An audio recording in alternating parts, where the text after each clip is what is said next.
and welcome to another episode of Baggers Chat. My name is Mitch Pattinson, and as always, we're joined by Ethan Daffy, and today we are reviewing our win against the Gold Coast Suns. Final scores were Carlton 15 goals 12, 102 to the Gold Coast Suns 11 goals 7, 73, 29-point win.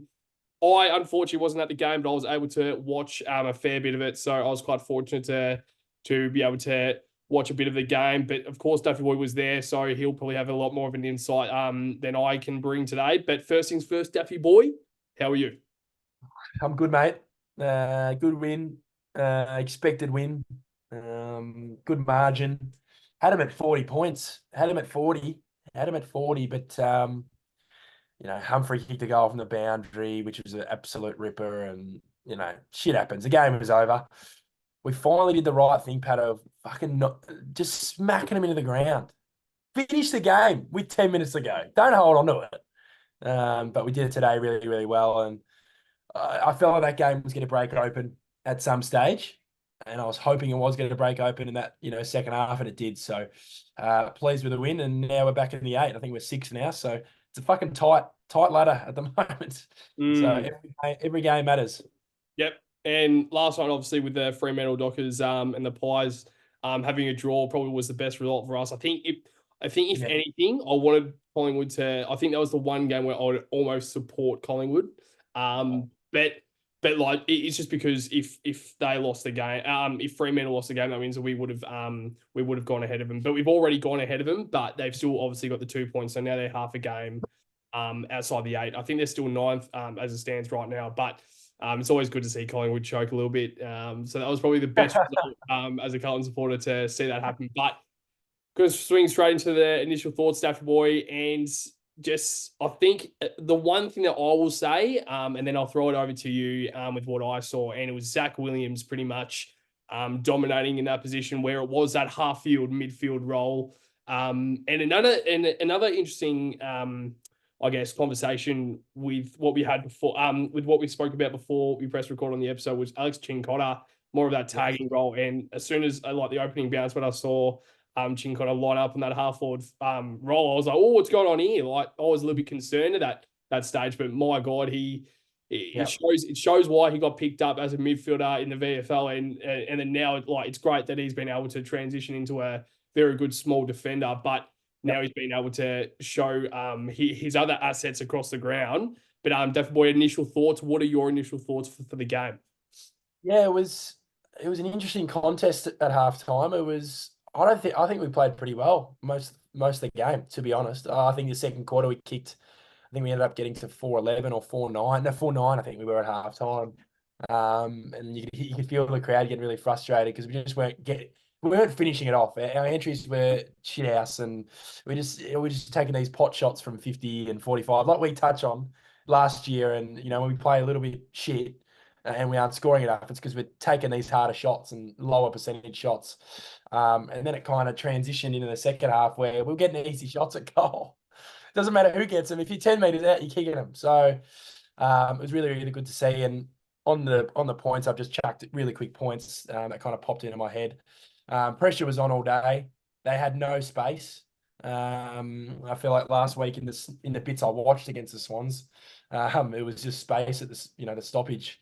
And we talked about Anderson and Rowell and Miller and those guys. When they're going, it seems like you can't stop them. But we were just onto them every time. Even if they did get out, it was a clearance that wasn't clear enough. They're not getting it 20 meters from goal. They're getting it 40, 50 meters from goal. And it's so much easier to defend like that. So that was really good to see. Like you said, with Zach Williams, we were talking about his position last week forward. We weren't too sold on it. He wasn't terrible last week, but as a structurally, I just don't think it was right. But he looked the most dangerous down there, probably in that first half for our whole forward line. And that last goal he kicked, that one on the left, that was a ripper. He absolutely deserved that one, and he worked harder in the ground, and which is good to see because he's got that capacity to do that. He's got that He's got that zip and zap. So I don't know, why can't we keep him in the forward line, Patto? Maybe we just got to keep this rolling while it's working. So that'll be interesting to see. And we text back and forth a fair bit during the game, and we were both talking about this man going, he needs to lift. He was off. And I think all Carlton supporters can say that. I'm not having a go. He was off in the first half. And what happens in the second half? He turns it on, and Mac Andrew was probably all over him for most of that game. And you give him an inch, and he's going to go a mile, Patto, Charlie Curnow. So, and he did, and he could have had 4, 5, 6. We had 4, could have had 5 or 6. So, credit to him in the second half. He's dangerous when he's on. There's something about it. There's an aura in the crowd when he's got the ball in his hands. So, yeah, good performance initially. Yeah, no, well, I mean, I think that 2 initial thoughts that I would have brought up, especially, was Zach Williams and the whole sort of role that he played tonight, which is obviously a talking point for the next few weeks and probably the rest of the season, because we talk about a wild card heading into finals. Hopefully, if we do get it, it might be a wild card, because now Adam Sard has returned and got through the game successfully. There's not a lot of defenders down there that we're missing. So, I mean, Marchbank to a stretch, but you kind of can argue whether he is in that best 22 or in that best 6 or 7 defenders down there. But we speak about the wild card. Zach Williams might be that wild card moving forward. And 4 goals, 15 disposals, 12 kicks, 3 handballs, 5 marks, 1 clearance as well. So he transitioned through the midfield as well, which we kind of love to see. And one name that I also will touch on is Elijah Hollins, how well he played.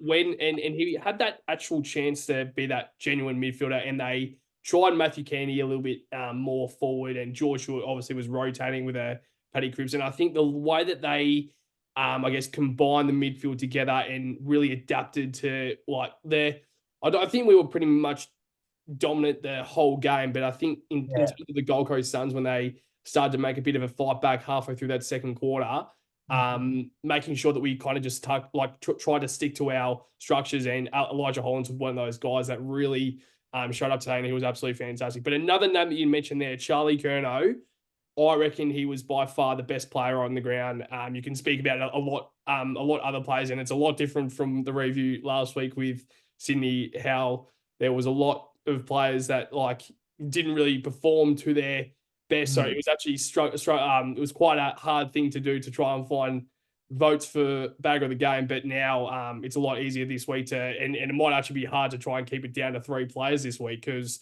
there was a lot of players that pretty much performed their role. But before we move on to a certain player, Tom de Koning, and the whole, it's a Vegas chat favourite. It really is. And it's a conversation where Tom de Koning, Mark Pitnet, if that combination works. But before we move on to, I've just got a quick question for you, Daffy Boy. So pretty much the main event of the initial thoughts just then was Zach Williams. And you mentioned there about if it is maybe a thing that you might work with moving forward. You don't know if it is a wild card sort of thing, or if it really is a role where he's pretty much learnt it for 2 or 3 weeks moving forward. We don't really know if it is the right thing. Now, while you're answering this question, I'm going to turn off this light right here, because it's bloody annoying me. And I always so I have a light in front of me when I'm recording, but I always turn this light off, and I've bloody forgotten to turn off the light. So while you're answering the question, I'm going to very quickly turn that off. Too easy, mate. Good transition. It's weird with not weird, but he's got the ability. That's never been a question with Zach. And I think the last few weeks have just been a little bit of a struggle, especially that Geelong and the Collingwood games. I felt like there was just a lot of, we're all kind of hopping on him a bit, which is fair enough. His performances probably weren't up to it, but I hate to say it, but he's in that forward line next week against Port Adelaide. Yep. And I actually thought Orazio was much better today as well. He was, wasn't he? He was. And the way the good thing at the ground level, level 3, I was just focusing on him a little bit in certain stages of the game and how he was helping us defend as an 18-man defense. I know I'm kind of shifting over to Orazio, but he was just directing and putting blokes in right places and filling in the hole at certain stages. So he might stay in next week. So who really knows? But on to Zach, he was phenomenal. He was leading up. He was taking grabs. It was just like, wow, they weren't expecting that at all. And we needed that in the first half, because they had all the focus on Harry and Charlie. Of course, you're going to have that with Mac Andrew. He was fantastic. If he wasn't there today, we would have won by 10 goals. So credit to him. But yeah, Zach was phenomenal. And he's just got something about him. I don't mind him as a forward. I don't mind it, because he's zippity zapping and he can play up the ground if he has to, and kind of link up as well. So maybe we needed a bit of like that speed. I think we just need a bit of that speed up forward as a smaller forward. But he's playing like a medium kind of forward, isn't he?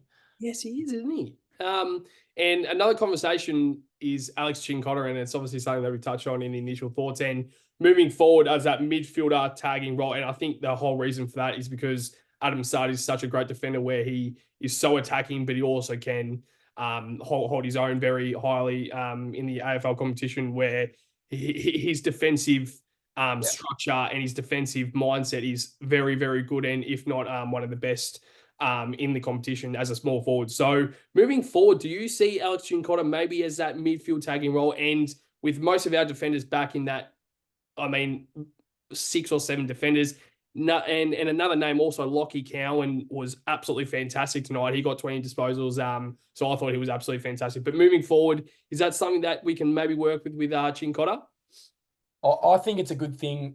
It's a good ace up the sleeve for Voss. I think I think today's game, I know we were banging on about the coaches the last few weeks or whatever, but I think they got it bang on today. Yeah. I think they absolutely got it bang on with the structures and who we're putting in, and like they've just really done it well. They've done it perfectly. We want to focus on a player. We want to fucking tag him. Play half forward, but come into the midfield so we get an extra. Took follows them, and then our other midfielders get freed up. So it worked really well. And with Chincotta, he's disciplined. So you tell him to do something, he'll do it. If he wants, if you want to play full forward, he'll play full forward. If you want to play him bloody deep in defence on their best small forward, he'll do it. And today he did another job. So he's just the job doer currently for mine, and he's doing it at a really good level. So shout out to him. So I mean, yeah, like well said. I think I completely agree. It's not saying that I think with all of with everything in our own favour. I don't think it's saying that we will move forward because we don't really want to go into each game with a genuine target. But I think, as you said, I think it's a great thing to kind of fall back on where if something isn't going right and Chincotta is in the game, you can kind of rely on him to maybe tag or like, and then it opens up something for George Hewitt, who is genuinely that usually that midfield tag. But yeah, it seemed like he kept most of his time on Tuke Miller, but then transitioned to Noah Anderson, who I think, I mean, we go back to the disposals. Their highest disposal getter was Tuke Miller at 21, and I think Noah Anderson had 21 as well. So yeah, so Tuke Miller 21 touches, 21 Anderson, and their next best was Alex Sexton with 19. So overall, I think Matt Rao didn't have an impact whatsoever, who's had a really strong season this year. But just to try and transition back about Charlie Curnow and the whole Mac Andrew matchup, I think that was a really great matchup for the whole competition to see that, because it was quite entertaining from a viewer who was watching it on the TV.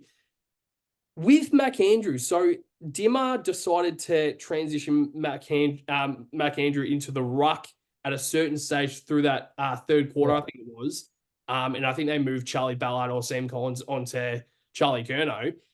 I reckon that was a big risk, and it was something that pretty much cost them the game, because as soon as you give Charlie Curnow that sniff, he's very hard to stop. And I think they transitioned Mac Andrew back when he kicked 2 goals, and he was pretty much hard to stop from there, because we all know Charlie Curnow, when he does get that confidence in himself to like that 1 or 2 goals, you know that he's very hard to stop, and he will go on to score very heavily. But now, let's move on, Daffy Boy, to the conversation that we obviously were talking about before, and it's the ruck conversation. So, obviously, this week, unfortunately, Pitto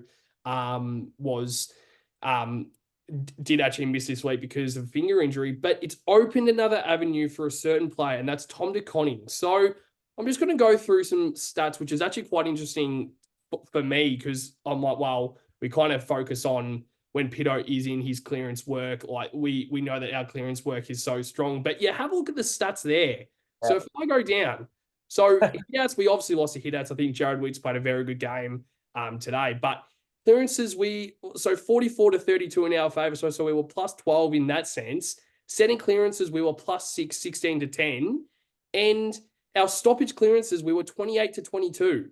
So one of the I guess the weaknesses when TDK is that sole ruckman, usually in our midfield, is having those set of clearances. And you're coming up against one of the best ruckmen in the competition, who also dominated the hitouts.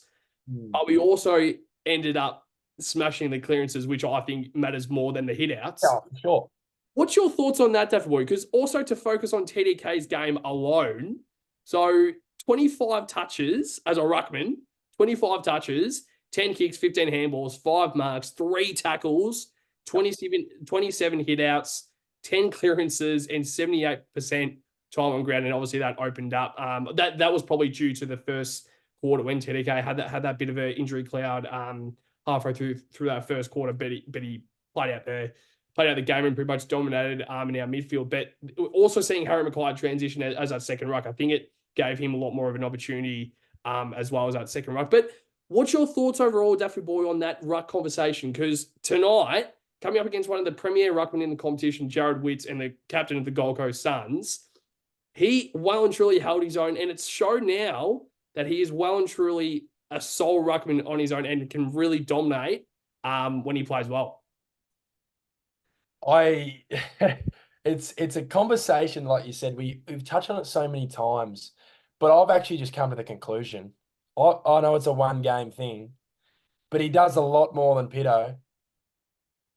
Pitto's great. I know he's been good and he's rated whatever. TDK is a generational ruckman. You've got to play him in the ruck. What are we waiting for? That's my thinking. Why do we want him up forward getting 6, 7 touches? It's a waste of time. Yeah. There'd be other teams crying out for him as the number one ruck. So that's the way I think about it. And today he was phenomenal. He'll be in my votes. His impact on the game was around, like you said, with the clearances and the stoppages. He second and third and fourth efforts. And he's getting it out, picking it up, handballing it out to Cripps. Yeah. Like he is a freak. And he's like, it's a tough for Pitto. We've got to be not, they might keep him out. I know they love him, but I think, like you said, with Harry, it works better. And our transition game's better because if you have Harry and TDK in the ruck, they're good runners. I don't think Peter Ned's getting to as many contests as TDK and Harry are. And on the ground, I'm not having a go at Pitto. That's not his strength. He has other strengths. But I think we build up the ball better with these guys in the ruck. I don't know if that's just me, but it's TDK when he has the ball today. I was confident we were going to create something. And yeah, he's a generational ruckman, so you're going to have to play him every week. Because you never know with those blokes. If you don't play him, he goes, fuck, I'll just go to Geelong. Yep. You just never know down the line. We can't be, all picky and, getting both in. And why should Pitto be the number one ruck over him? His clearance work's fantastic, but today I felt like we were better, having less clearance stuff. We beat him in the clearances, but we didn't need to beat him by that much. We're getting out of the 50, day 50, and our transition game's back. Another pointer, we win with Lockie Fogarty again. Yep. He's 15 in the last 2 years. Lockie Fogarty, 15-2 in the team. That's all I'm going to say. Him and and we're winning games at the start of the year, Patto, with TDK as the main ruck and Harry as the second. Yeah, no. Well, I mean, I completely... Nothing against Pitto. Not having a go, but I just think this works better for us as a team. Well, I mean, that's the only thing that we can really look at is the professional side of things where, I mean, of course, we all love Pitto as a ruckman, but at the end of the day, we are here to win games. And if that suits our structure and our team better with Tom DeConning as that sole ruckman and Harry Mackay transitioning as our second ruck, to me, I think that's what you have to go with. And I completely agree with Lockie Fogarty. So 16 disposals, 14 kicks, 2 handballs. So it shows how much of an impact he's having by foot. 6 marks as a medium-sized forward. He's he's probably arguably like a small forward, like classified as a small forward. 2 tackles, which I think is quite low for Fog. But I mean, let's be real, it's his first game back, and I don't think it was a very highly stoppage game. Anyway. Like, it wasn't really contested as what I thought it would be. I thought it may have been a little bit more contested, especially since Suns are quite a contested side. But yeah, like to touch on that, I think like we all absolutely love Pitto as a ruckman, but really have to consider. I mean, as you said, then perfectly, like at the start of the year when we were playing arguably our best football of the season, Tom DeConning was our number one ruck, and it doesn't matter if Pitto is in the VFL, dominating VFL, and maybe you bring him back in for certain Yeah. certain games. I think Pitto's not really the type of guy to be, I guess, salty about not getting a spot. He's more of a team man, and that's what we all love about Pitto so much. Is I think you've got to, I think you will have him for a few years, and that's why he signed that 4-year deal last year. There was a lot of conversation about why is Pitto only getting 4 years and TDK is only getting 2 years. Well, Pitto is going to be there for 4 years and he's not going anywhere. And TDK, which I think was smart for both parties, where in a few years' time when his contract is done, he most likely, or hopefully, he still will stay with Carlton. But even if he does move elsewhere, he will, like, the other club will have to pay a hell of a lot of money for TDK because in 2 years' time, he will be worth a lot more than he is now. But let's now move on to the midfield dominance, Daffy Boy. And I think this is mainly due to the dominance of Tom De Koning in that ruck. And also, as you said, Harry Mackay is that second ruck, who I think is very, very handy. And then even when Mac Andrew was transitioning through that as that second ruck, which I don't really know why he was doing that. I just thought he would have probably just stuck with Charlie Curnow, and that's another conversation with Dimmer Hardwick. It was obviously something that he expected to work. But I mean, let's be real, it didn't really work out too well for the Gold Coast Suns. But yeah, Sam Walsh, 32 touches, 16 kicks, 16 handballs, 6 marks, 4 tackles, 3 clearances, unbelievable. Paddy Cripps, 31 touches, 10 kicks, 21 handballs, 2 marks, 6 tackles as well. Blake Acres as well, I thought was great, 6 touches. I think he kicked a crucial goal as well in that second quarter. I think it was maybe the third. Matt Kenny as well, who was transitioning through there as that mid-forward role. And another player is Elijah Hollins, who I think was absolutely fantastic. But Def Boy, I'll transition to you. What were your thoughts overall in terms of midfield dominance? Thought we absolutely killed them. They weren't up for it. We were up for it. They weren't. I don't know. It was just straight first 10 minutes. I was like, gee, this is odd. Like, yeah, not odd, but it was like, yeah, they're not really. They just don't even want to be there. You know, just, you know what I mean? Like Rao had 15 touches. Like, there's certain stoppages where it was near me. I was just watching him and Cripps go at it, and you could just tell the levels apart. You could tell the levels apart. I know everyone's talking Rowley up. He's not near Cripps's level. He's not near it. He's not near it at the moment. You could tell the difference. And that's what I want to see. When you are better than your opponent, I want you to fucking beat him. Physically, mentally, and with ball in hand. And I thought Cripper set the tone. And like you said, with TDK, he was around the stoppages. Wow. It's almost a 7-foot man running around, getting ground ball gets, handballing out to Cripps, for Christ's sake, or whoever. That was fantastic. And yeah, Walshy was good.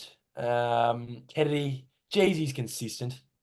Matt Kennedy, he's the unsung hero sometimes for me. Kicks crucial goals when he goes forward. He's tough at it. He gets a game for every week for me. He's one of those locks. Can play anywhere you want him to, wherever he needs to play, and he does his job. Doesn't sook, does he? He just does his job. Just does his job. But yeah, Elijah Hollins is the last point I'll make on this midfield. Holy shit. And he was chirping too. He was letting fucking Gold Coast know. It was a good laugh, actually. They were getting into Mac Andrew in the last quarter there. And then he obviously kicked that goal. He's going to be a star of this competition. He is, isn't he? Yeah. Elijah.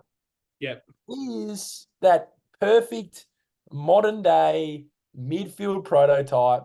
Can go in the middle, both feet, kicks goals. He looks like he's running at 2 Ks an hour, but no one can touch him. He's floating on air the way he's kind of running around. He's class with a capital C, Patto. So yeah, midfield were great.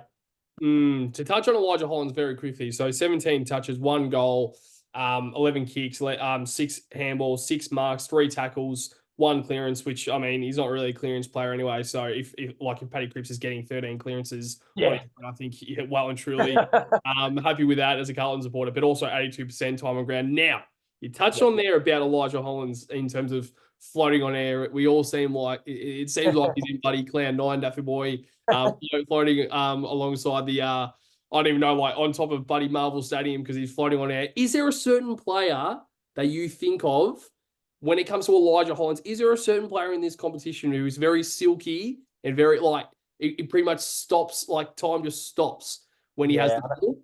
Who I comes to kind of mind I for kind of Elijah? know who you're talking about in a sense. It's Pendlebury, isn't it? Yes. But I feel like there's something about Elijah. This is something different compared to Pendlebury. He's a different type of. I don't know. It's just he does everything right. He does it's a certain. I know Pendlebury does as well. Yeah. But for us, like we don't have a play. We've never really had players like that where it's a really stressful moment on the wing where it's a 50-50, opportunity and someone handballs out to him, then he finds a target. Completely agree. You know what I mean? There are players like that, of course, we've had, but just so consistent all day today. He was phenomenal. So yeah, he's definitely a Pendlebury kind of type, but he's just a smooth mover. And yeah, we got to make sure we get that contract extension. I don't think we'll be worrying about that. We gave him the opportunity, obviously, after his off-field stuff. But yeah, well, he's only on the 1 year deal, so that would definitely help the salary cap for this year because you probably end up paying a few other guys a little bit more this year, and then he gets paid a little bit less. And then, the extensions will work out however it works out. But yeah, he'll be at Carlton for the rest of his career. And I would assume that, especially since where he was at Gold Coast Suns, I would assume he would have taken a pay cut to get Yeah. to Carlton. Maybe around the same, but I mean, like 1 year deal, and he pretty much was the first player to come out and say, "No, I only want the 1 year deal to come out and prove myself." And I think he's well and truly done that. And I completely agree about like the conversation with Pendlebury. Like, I mean, overall, when you kind of compare Yeah. Collins to Scott Pendlebury, you're like, come on, like let's just try and reel it back a little bit, but.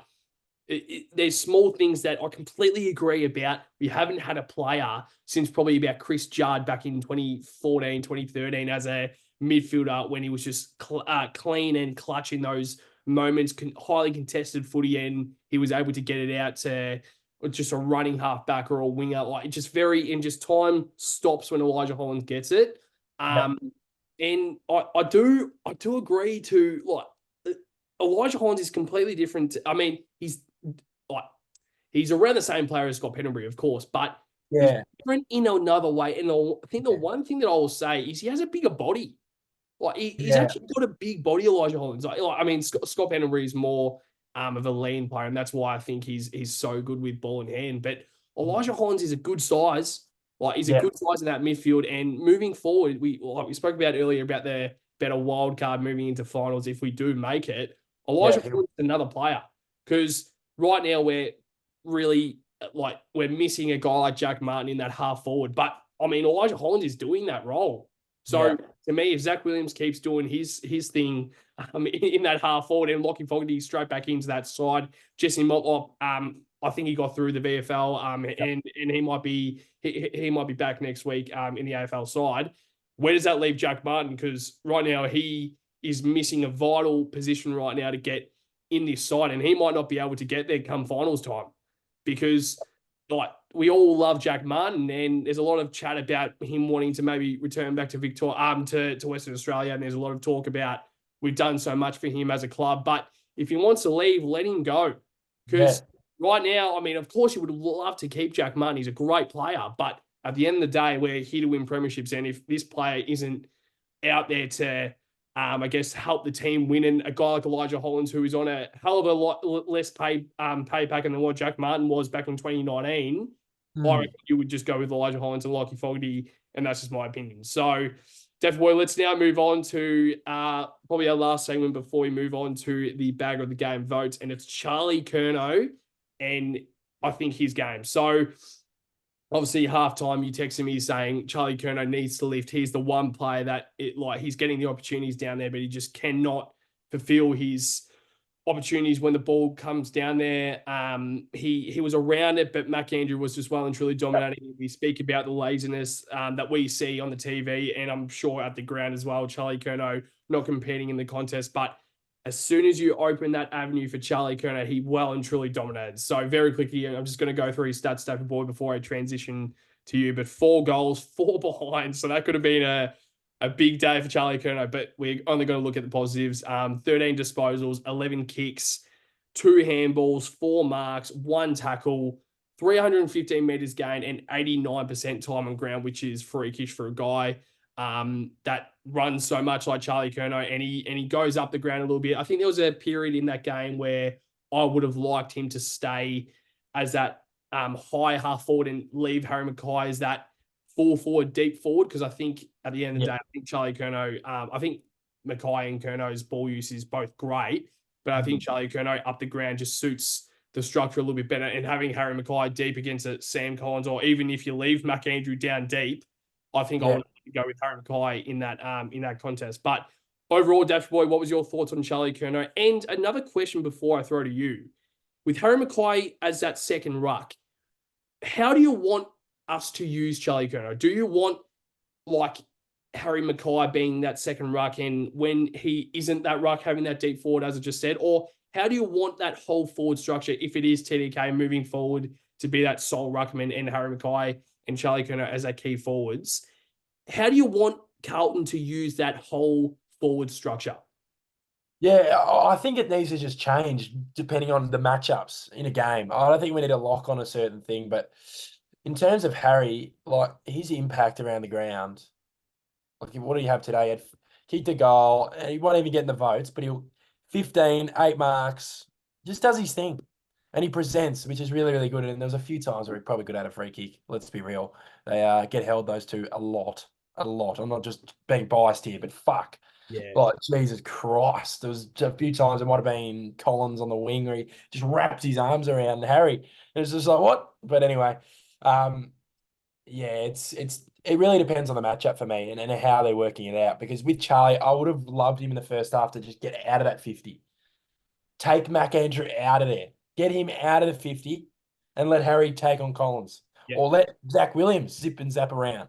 Yep. It doesn't have to be those two. So, yeah, and on Charlie's game, yeah, it was frustrating that first half. He just needs to put a 4-quarter performance together. That's just my number one thing for him. Because when you're playing a team like even Port Adelaide next week, Essendon the week after, he puts in a 4-quarter performance, Patto, we could be seeing a bag of 6 or 7. And he probably could have had, like you said, with the 4 goals, 4, he probably could have had that today. Yeah. I reckon a 6-goal performance he probably could have had today. So good he lifted in the second half, but I want it from the get-go because, you know, that game wasn't breaking open until he did something about it. And he did something about it in that third quarter. Yeah, no, well, I completely agree overall with as soon as Charlie Curnow was able to get an impact on that game, we well and truly broke that whole game apart. And I think Charlie Curnow with 4 goals, 4 behinds, you look at that and you're like, he could have had 8, but a few misses there was quite tough. And I think realistically, probably around that 5 to 6 goal mark was what we would have expected. But once again, he did that in a half. Like he kicked 4 goals in a half. So you touched on there, which I absolutely agree with. Overall, like it's something that Charlie Curnow has done a lot this year, and he's only had that one good quarter or one good half. Yes. And you we think about it like, oh, like if he if he somehow can pull a 4-quarter game together and play that well, it's scary to think about. And this is what Charlie was doing in 2022 to 2023 when he returned from injury. Like, and it's another credit to him where 2021 he didn't play football for like a year and a half, and he's come back and won 2 Colemans and might be going for his 3rd in a row this year.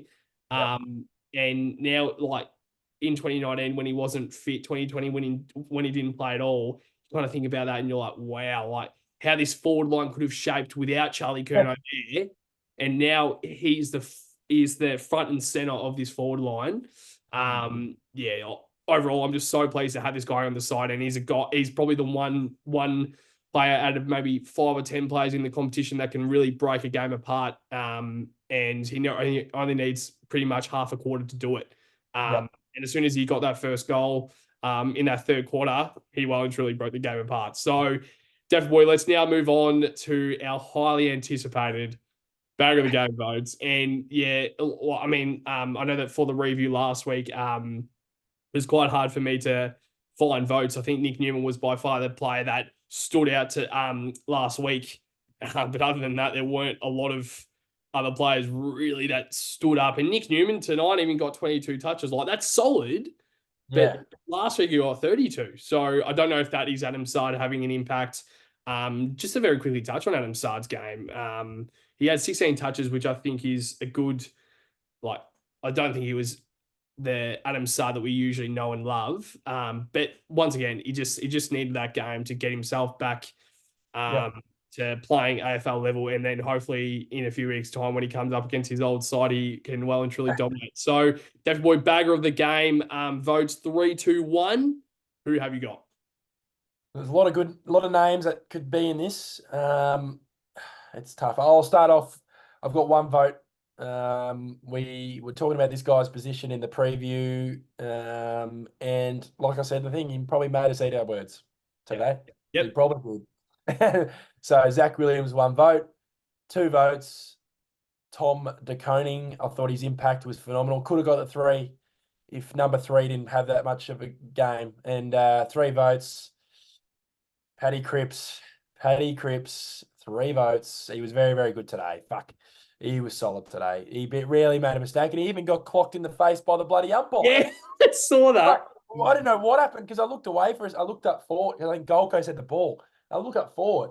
I look back. Who's hit him? Oh, that's what I thought first. I was like, who's hit him? And then the bloke behind me goes, the bloody green maggots hit him. In the I was like, what? What's going on there? But I just saw it on my Twitter then. Geez, what's going on there in the brain department of the umpire? But yeah, 3 votes for Cripper, and yeah, great performance.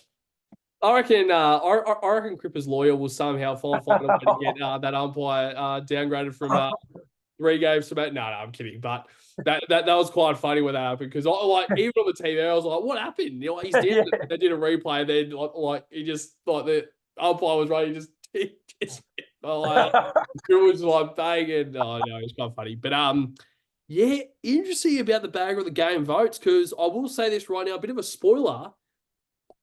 Well, all right, I'll change it last minute. I was going to not have Paddy Cripps in the votes. Yeah, and there's a certain player that you didn't have that I'm very surprised wasn't in your votes. So 1 vote, I'll start off with Paddy Cripps. I was going to have Sam Walsh as a 1 vote, and he's going to be unlucky to get a vote because he had 32 touches and he played a very good game. But I think you kind of think about it, you're like, okay, I think Paddy Cripps 1 vote is who I'm going to go with. Now, 2 votes, Tom de Koning. Tom de Koning, I thought, was very, very good tonight. Today, we are recording this at 6:20. it feels like a while ago since this game was played, but of course it was live. But yeah, well, you think so? I was gonna go 3 votes, Charlie Curnow. Wow. Yep, 3 votes, Charlie Curnow. Really? I think, yep, in terms of impact, he was the guy that took this game apart, and like even the commentary was saying how by far Charlie Curnow was the best player on the ground, and I kind of thought that in my head initially, but when they said it, I was like, yeah, well, I didn't know if I was being a little bit too over the top, but when they said that, I was like, okay, well, I think Charlie Curnow might have to be my 3 votes. And that's the thing, like when you watch it from the TV to at the game, you've kind of got a bit of a different perspective. Like I feel like if we were both at the game, our votes might be a little bit more similar, because you obviously would watch the game a little bit differently to how I would. But when you're on the TV and vice versa, if you're watching it on the TV and I'm watching it at the game, it might be completely different, and it might be the complete opposite votes. But yeah, I think Charlie Curnow, like you look at that and you're like 4 goals for what could have been, and maybe that impacts his votes as well. But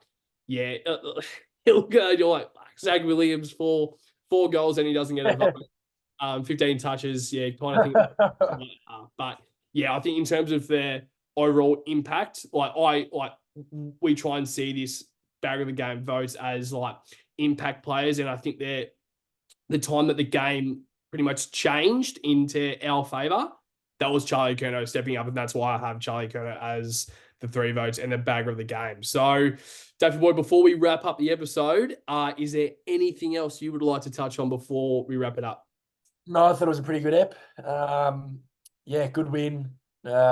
Pretty comfortable win. Didn't have to have the heart in the throat this week, which is good.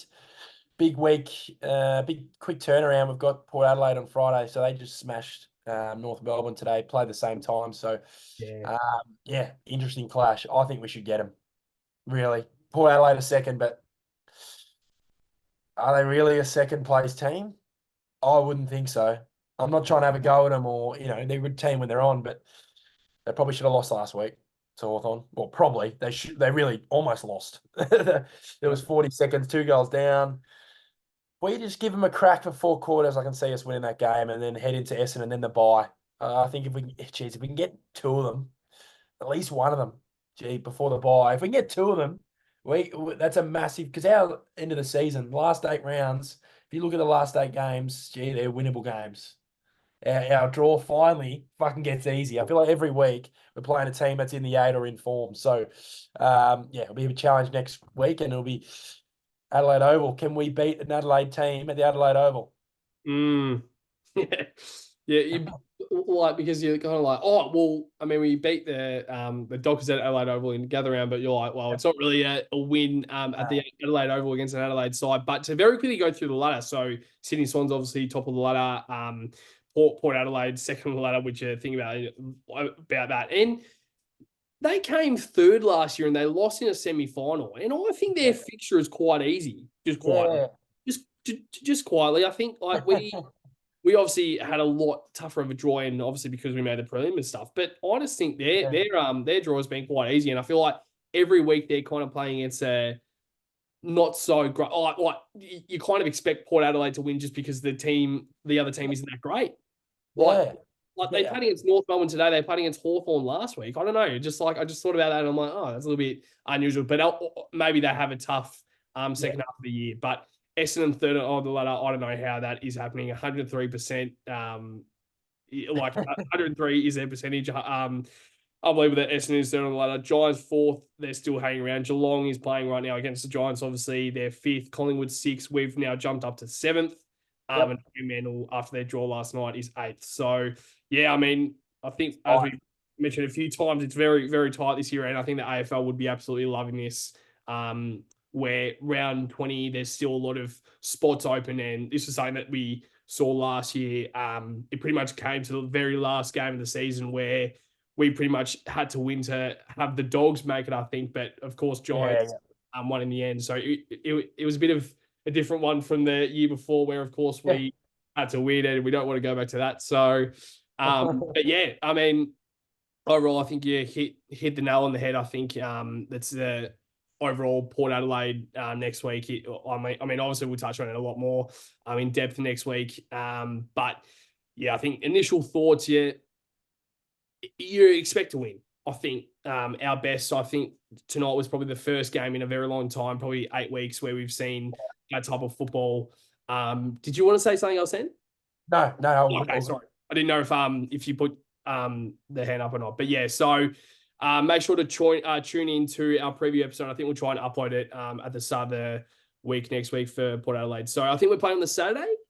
Friday night. Friday night, okay. Friday night. Yeah, I think it is. Yes. I think it is. Friday. I think it is. Thursday. Fuck. Thursday night. Big turnaround. Yeah, but they played today as well. So beating the Patto. Fuck the turnaround. We're fucking beating them, and we're winning every game for the rest of the year. And then I'll see you at the fucking Icon Park on top of the roof. well, I mean, with a win last year against the Gold Coast Suns, we obviously had that streak. So who knows? We might do the same thing this year. But let's just try and keep a slight little. I think the lid is still off a little bit. They're just just a little bit on. That's just my point of view. But every single Carlton supporter can do whatever they want because the lid is non-existent at the moment, Dapper Boys. So, to every single Blue Bagger, AFL supporter, sports supporter in general, make sure to like, comment, and subscribe. Also, make sure to check out our social accounts as well. We're on Instagram, TikTok, Facebook as well. Make sure to get around those. We're trying to post as much content throughout the week, pre-game, but also post-game, and trying to touch on a few players who played well. But also we upload 2 episodes a week, a preview and a review. So make sure to try and get around our YouTube. I think we're up to about 919 subscribers on YouTube. So make sure to try and get around that. We are very close to 1,000 subscribers. So, but to every single Blue Bagger out there, make sure to enjoy the win. But yeah, to you, Daffy boy, it's every single Blue Bagger out there. Yep, the Oh, bag. the Vegas.